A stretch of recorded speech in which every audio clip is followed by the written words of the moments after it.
ঘোষিত তাদের কর্মসূচি অনুযায়ী কয়েকটি কলেজের 15 থেকে 20,000 ছাত্ররা লাঠি সোটা নিয়ে মাহবুবুর রহমান মোল্লা কলেজে সকাল 10:30-11টার দিকে আসে।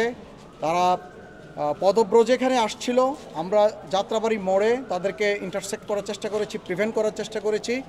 সেখানে আমাদের কিছু সংখ্যক ফোর্স দিয়ে আমরা সর্বোচ্চ শক্তি নিয়োগ করে, পর্যাপ্ত ফোর্স আমাদের ছিল না, আমরা সীমিত আমাদের পুলিশ পার্সোনেল দিয়ে আমরা সর্বোচ্চ শক্তি দিয়ে চেষ্টা করেছি তাদেরকে সেখানে প্রিভেন্ট করার। আমরা সেখানে না পেরে আমরা সেখানে করতে পারিনি।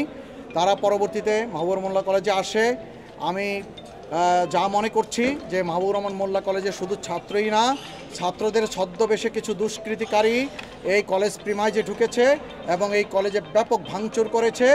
তো তাৎক্ষণিকভাবে এলাকার স্থানীয় গণ্যমান্য ব্যক্তিবর্গ, সাধারণ মানুষ এসে এটাকে হস্তক্ষেপ করেছে এবং এটা শান্তিপূর্ণ একটা পরিস্থিতিতে চলে আসছে।